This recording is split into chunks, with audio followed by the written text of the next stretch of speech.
Hi, I'm Nick Palmisciano, and this is the Bad News Network.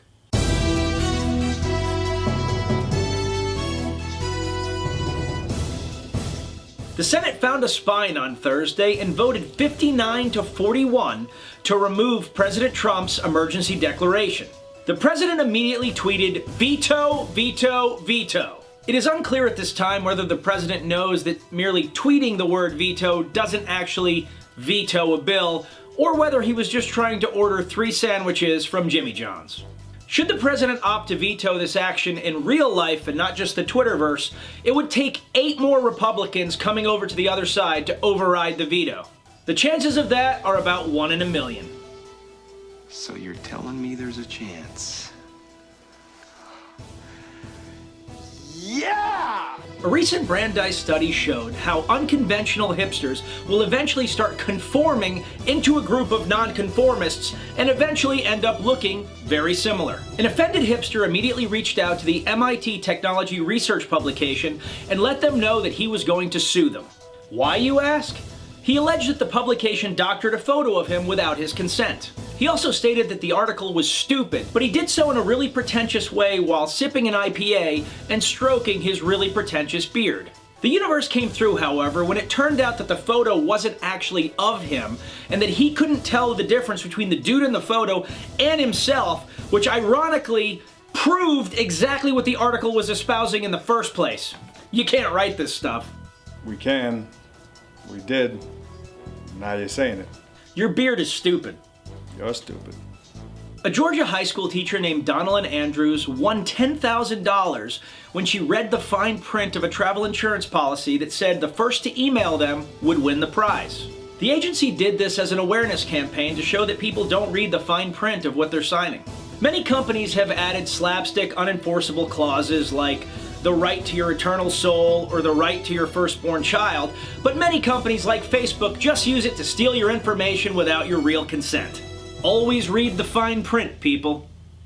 In a what would you do moment, a cashier at a Quick Check returned lottery tickets that were left there the day before by a customer. One of those tickets ended up being the winning $273 million jackpot.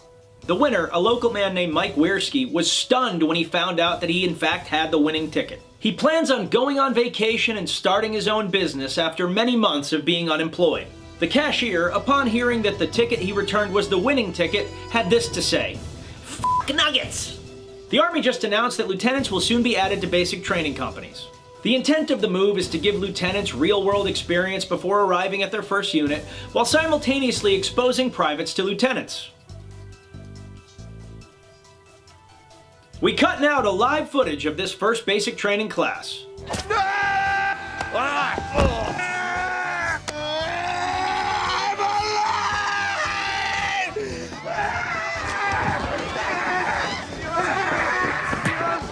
This is all your fault! Catwoman! You're so mean! That's enough! You're easy being a parent! In treason news, piece of human filth, Chelsea Manning, is going back to prison after refusing to testify about WikiLeaks. Chelsea received 35 years in prison for espionage, but for some unknown reason was pardoned by President Obama after serving only 6.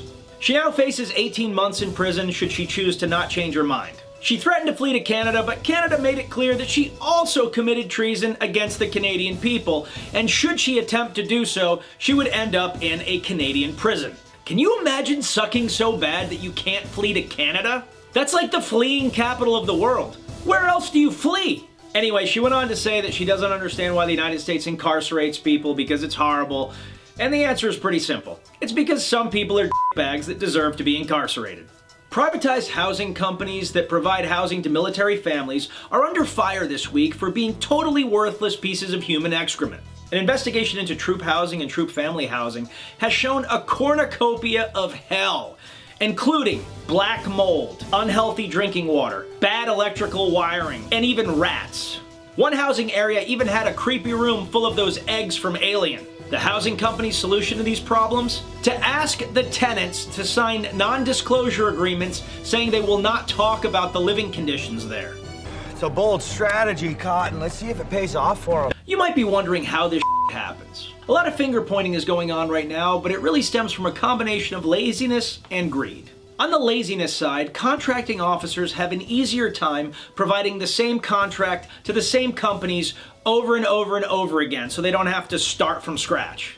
On the Army side, very clearly command isn't inspecting the living conditions of their people. And on the company side, fixing costs money and they'd rather just keep it. Everyone just accepts the status quo as it is. This is exactly the same thing that was happening at Walter Reed. No one cares about the troops until it's in the news. And no one will care about this again in 3 months.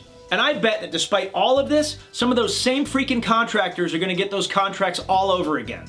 They'll end up continuing to make money off of the government, even though these people are so unpatriotic and sleazy that they don't deserve to be anywhere near a military base, never mind be doing business with one.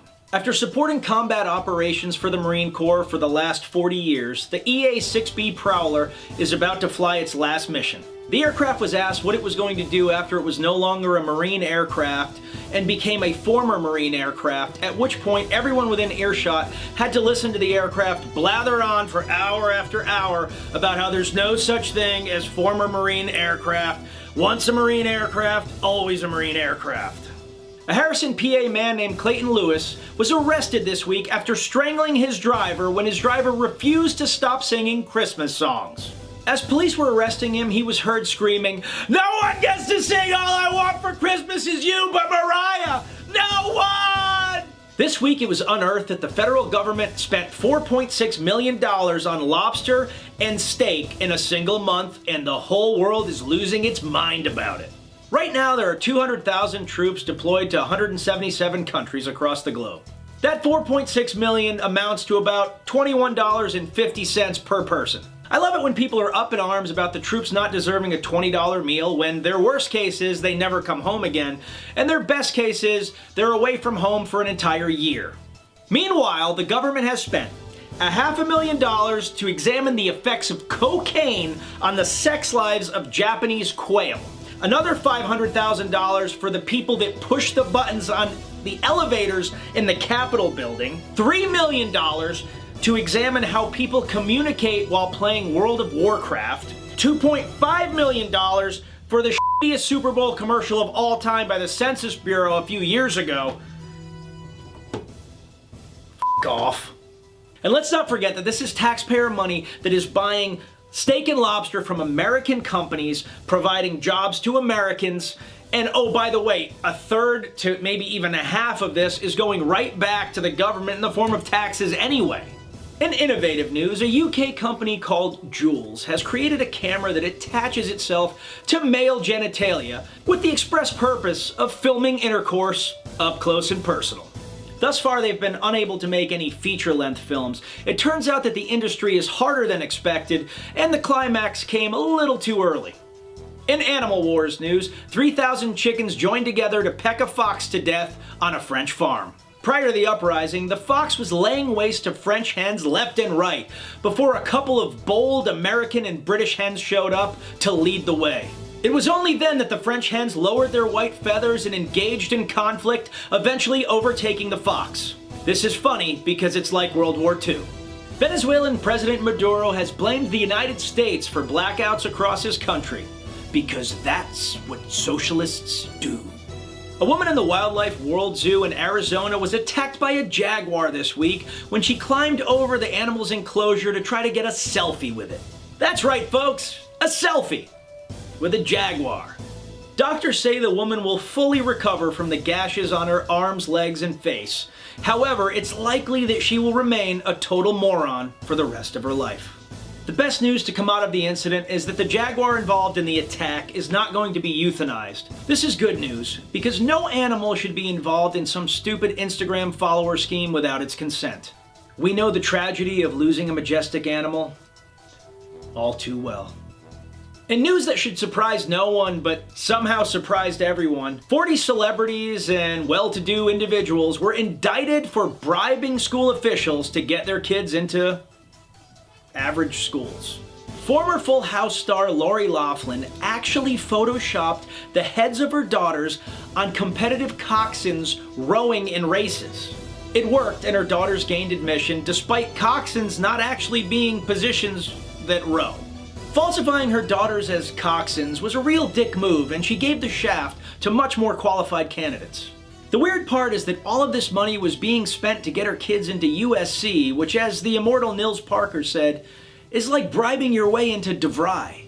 And finally, in Florida man news, a man in Florida stole $350,000 of rare coins from a North Palm businessman. A sweet score to be sure, unless of course you're a Florida criminal.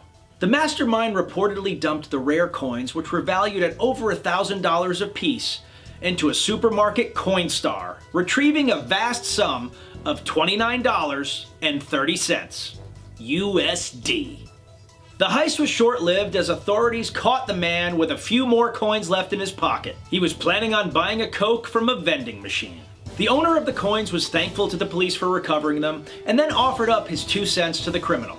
And with that, I'm Nick Palmisano, and this is the Bad News Network. Our news is at least as bad as the news you're getting already, and here's a little life lesson, folks. Rich people get stuff we don't.